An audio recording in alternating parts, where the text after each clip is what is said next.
In view of the widespread doctrinal indifference of the present day, of the resulting superficiality and confusion in the minds of many professing Christians, of the insidious errors that are zealously propagated even from the pulpits, and of the alarming increase in all kinds of sects, if there ever was a time when the Church ought to guard her precious heritage, the deposit of the truth that was entrusted to her care, that time is now. Father knows best. Next on So What?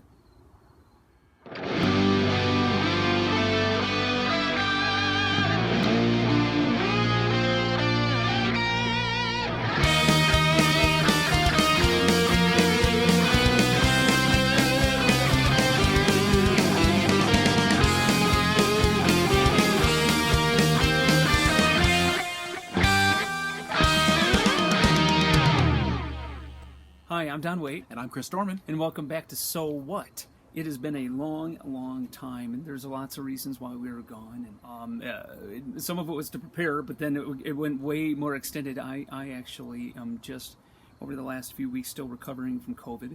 And so I was pretty sick. And I'm still dealing with some fatigue, but been doing quite a bit better. And so illness has been one of the factors involved, but, personal commitments, family commitments, and other things going on. And so we haven't seen you for a while, and we've been missing you, and we're glad that you're back, and we're back with you. It's good to be back. Mm-hmm. It really, truly is. Oh, in this Wow. series, I'm telling you, can I tell you, Chris, that my heart needs this series.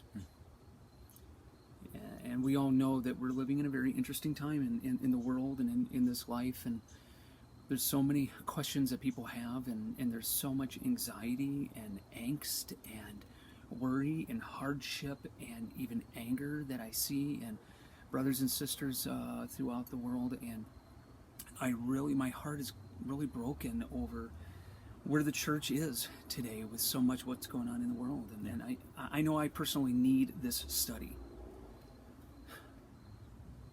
Before I became a Christian, I was one who was filled with anxiety all the time, and there wasn't any reason for it. I didn't have a troubled childhood.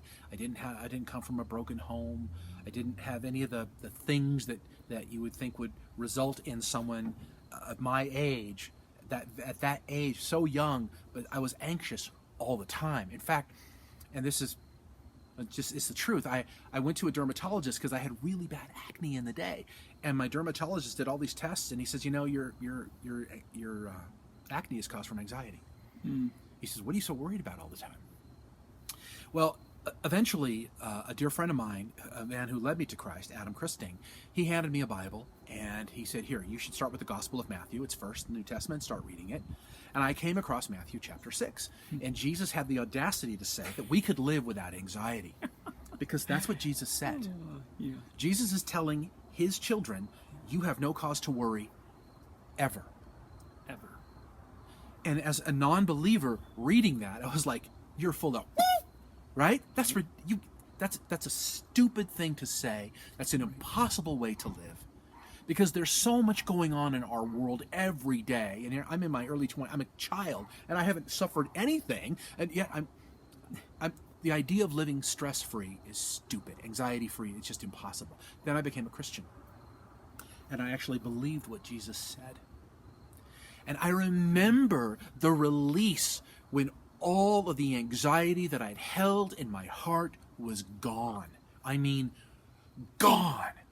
And I remember going to a church function, and we were out on the beach at a big campfire, and everyone was just talking about their testimonies, and someone had a guitar, and we're singing songs, and I'm the new Christian, and I go, I'm a Christian, isn't this great, I'm so excited. And I was surrounded by all these church kids. Yeah. They've been Christians their whole life, and they were looking at me, kind of like you look at a little puppy. Yeah, calm down. Calm down. Right. And they were talking about some of the things they're struggling with. I go, what are you worried about? Jesus said not to worry. Do you remember that? Here, let me show it to you where he said it. You may not be aware of this, but Jesus said not to worry. So you know what? You don't have to. Isn't that great? What a great And I'll never announcement. forget this woman who was across from me. She was 23, 24 years old. She goes, yeah, you're just young. You just don't know yet. And I remember that. Mm-hmm. I remember how somber she was, how sad she was, and how naive and stupid she thought I was.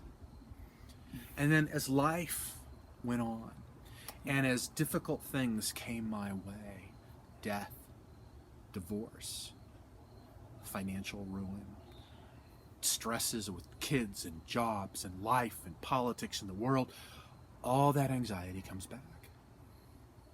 And yet, the promise of Christ still stands. We are to be free of anxiety, and actually to be anxious. We recognize that there are people who have psychological issues, and they have anxiety disorders, okay? We're not talking about that. Not talking about that. We're talking about my kind of worry. We're talking about the kind of worry that says, oh my gosh, our country's coming to ruin because of who's in the White House, whether you're on the left or the right, okay? In whatever country you're in, okay? That kind of anxiety that fills our heart that, oh my gosh, doom and gloom and destruction is coming because. That is sin. Yeah. It's sin. You know, Pastor Bob, many of you follow Pastor Bob in his podcast, and almost every time he opens up his podcast, he has a new mug, and I just happen to have a mug that a dear friend of mine from years ago gave me. And it just is a great reminder from Hebrews 11, right, that faith is being sure what we hope for and certain of what we do not see. And our hope and our faith is in something that is certain. It is certain. It's not something that is in question. Right. The outcome is not in question. Nope. And the reality is that how we get there, honestly, is not in question either. Nope. It is for me. Like, I don't know what's going to happen a moment from now, let alone tomorrow or next month or next year, or if I even have that much time, or if the Lord will tarry. I don't know any of those things. But you know what? We serve a God who does, because we serve a God who is in charge. That's right. That's right. We want to talk about providence in this series. And providence is really how God has a plan, okay? And we're going to look at the scriptures that say that God has a plan. And providence is how God works and implements that plan throughout the entirety, in all the details of all of our lives. Yeah. That plan is thorough. That plan is exacting. That plan is complete. And that plan cannot fail. Because our Father knows best. Because our Father knows best. So in this situation, what we need to remember is that God does all things, and we'll talk more about this, because God does all things for his own glory and for your and my best good. That's right. Nothing can be improved upon. Even these horrible things you might be going through, God has a good purpose in them. And so that's a loaded statement. Yeah.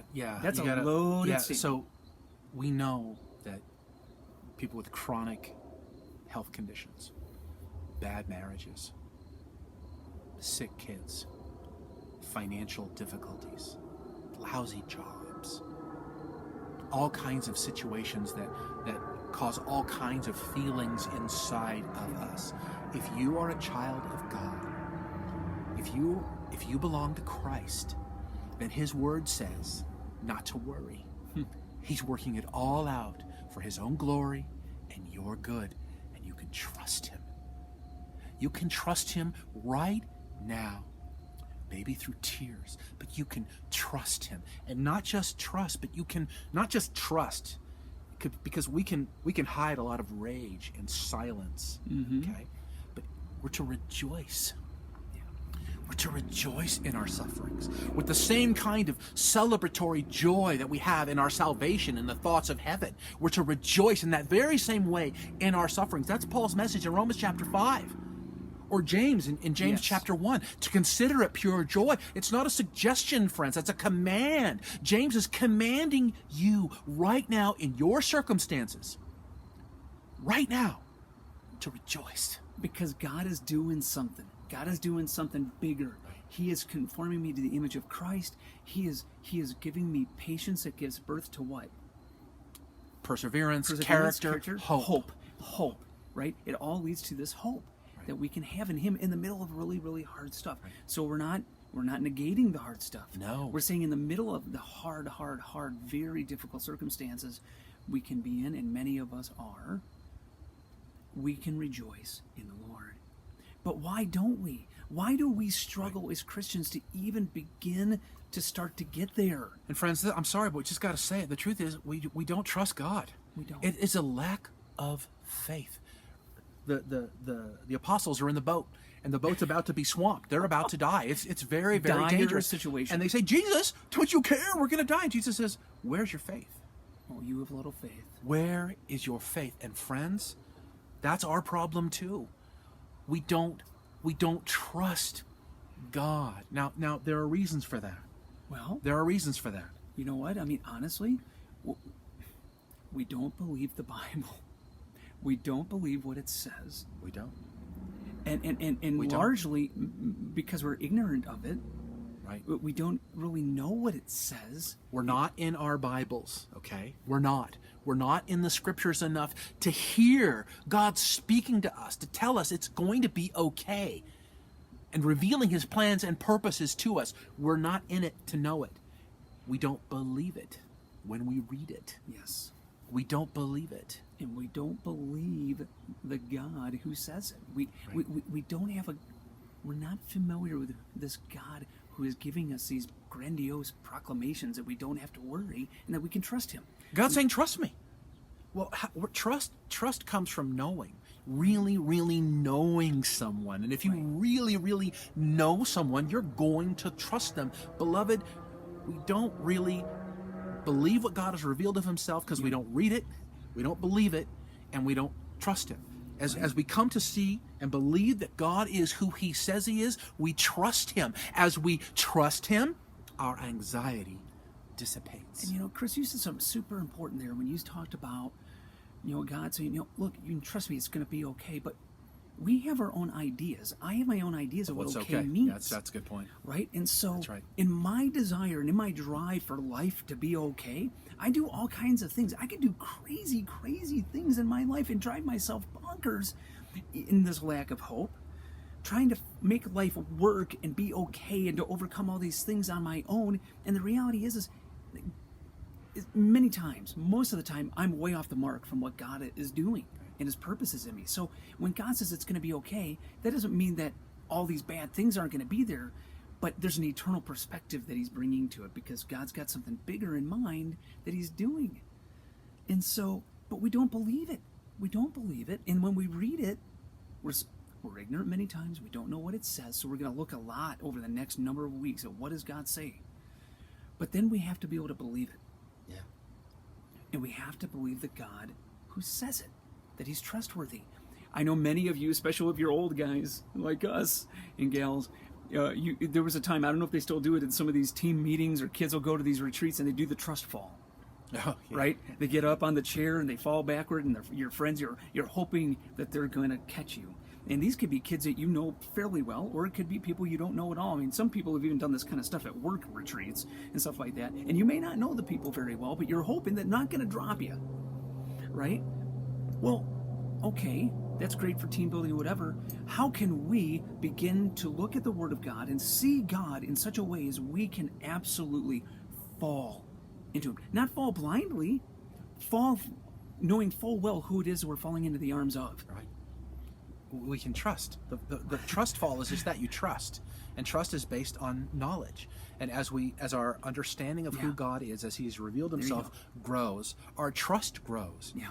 As our trust grows, our willingness to let go of things grows. Our angst dissipates. Right. It dissipates. It does. And the truth is, friends, the strength of your faith is directly commensurate to your confidence in the truth of the Bible. Okay? You will never, ever be a strong Christian if you aren't faithfully in your word and if you don't really believe that word. You won't. You can't. You can't. And when I say for life to be okay, I'm not talking about having a great marriage. Right. That may not be God's purpose for you. That may not be God's will for you. His providential purposes for you may be for you to be a light in a really dark and difficult place. Yep. Will you rejoice in that circumstance? Will you? In fact, it seems to be, from what I can tell from the Word of God in my own life experiences, that God uses our hardships in a powerful way to help us to grow in this understanding of God and growing in our trust of Him. It's not in my mountaintop experiences where everything is going hunky-dory that I really learn to trust Him. It's when things are really super hard when I'm weak. When I'm weak, then I'm strong. Yeah. Wow. Because Christ is exalted in me. Wow. Therefore, I delight in persecutions. I delight in hardships. Is that your mindset? I'm not going to lie and say it's mine. Okay? I'm not. But I got to tell you, I wish I had that faith. Right. That it was. I wish that I could rejoice in my sufferings the way I rejoice in the fact that I'm going to be in heaven, that I rejoice in my salvation. Yeah. I want to. I want to be at that place where my heart and my mind can sing praises of my Lord in the worst of times. And we need to be reminded of it all the time. You need to remind me. I need to remind you. We need to remind one another, because life in my heart get in the way of that. And so this isn't like, hey, watch the podcast, read some verses, and bam, we're good to go. It's like this is an ongoing battle, but we have to start somewhere, and we have to know what we're striving for, right? Because one day when we're in glory, hey, we're strangers in this world, strangers in a strange land. We're here temporarily, and then one day in glory, these won't be an issue anymore, because we'll be living in the reality of all of it. That's right. But until then, how do I prime the pump to get ready for eternity? And really see these times and our own life experiences as things that God has a purpose in. And he's not wringing his hands going, I wish Don didn't have to go through that. Yeah. It's just not that. We have this idea of God being passive, and God is not passive. I'm so happy that he's involved in my life to the nth degree and way more than I ever could realize. Friends, the truth is you may not realize it, but for most of us, we're functional deists. We really are. Deism was a school of thought that was popular around the time of the American Revolution, where God was seen as this giant clockmaker, a watchmaker, and God designed everything. He put all of its systems in place, and he said, okay, you're on your own. It's up to you now. Everything depends on you. You better make it work, or else. And we sort of have that mindset. We do, that God is far off and aloof, and frankly, that's only because we're ignorant of what the Scriptures say. Because there's no justification for that in the Word of God. The Word of God says that God is intimately involved in the minutest of details in every facet of everyone's life. Period. There's no rogue molecule somewhere out there that God is in complete sovereign control over and isn't providentially moving to his own purposes for his own glory and for the good of those who call on the name of Christ. But again, what informs that? The Word informs the Word of God. That. Because my emotions and my experiences can't inform that. That's why I can arrive in a very unbiblical place on it, because I can't make sense of all these horrible things. Right. I mean, I'm thinking about it even right now, Chris. We are recording and releasing this on the 20th anniversary of 9/11 here in America. Yep. And as Christians grappled with and still grapple with those really big, hard things like what happened in 9/11, how can a good God allow these bad things to happen, all of those things? How do I wrestle through all that and see God's great providence in the midst of that, in his goodness in the middle of that? How can God be good? These are the hard conversations and things that we need to think through biblically over the next number of months as we look at Father knows best. My God knows what's best, even in these hard things. And how do I make sense of any of it? Man, it's going to be good. It's going to be good. And it's going to be challenging, but in a good way, I hope. And we want to hear your questions. We want to hear your objections. We want to hear differing points of view, and we want to address those. Because, again, the truth is, beloved, until you really let this sink deep, you're just going to be on this roller coaster all the time, going up and down and filled with fear one day and then okay the next day, all based on your temporal circumstances. Are you saying I don't have to stay on this roller coaster I can get on sometimes? Yeah. You can get off that roller coaster, friends. You really can, and you really can live anxiety-free. Jesus told us not to worry. It must mean something that we can do, that he can do in and through us. Paul can be content whether he's in a prison or whether he's out of prison. It doesn't matter where he is, because he understood that he was in the hands of God, that his God had him right where he wanted him, and that God was forming Christ in him. And to Paul, that was more important than anything else. Is that true for you? Is it true for me? Right? I mean, we're in this together. We're not talking to you as people that've got it all figured out. Yeah. But we are growing and progressing in it, knowing that God is right there with us. He's walking it with us. And that's encouraging to me, Chris. I'm just very excited, and it gives me such great hope to know that we're going to be going through this for a number of weeks, and I'm excited. I really am.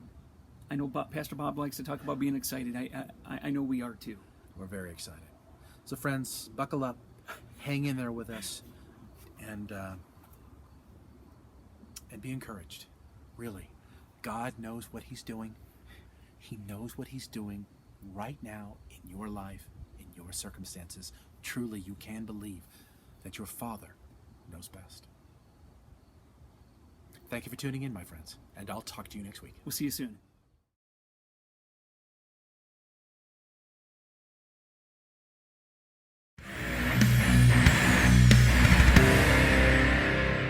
And of the alarming increase of all kinds of sects. If ever there was a time when the church, sorry, it said sex. And it's like, thank you, sex. Oh, like, no, wait, I said sex. Oh my gosh, really? And that just It's threw so hard me to off. articulate it. Sects. It's the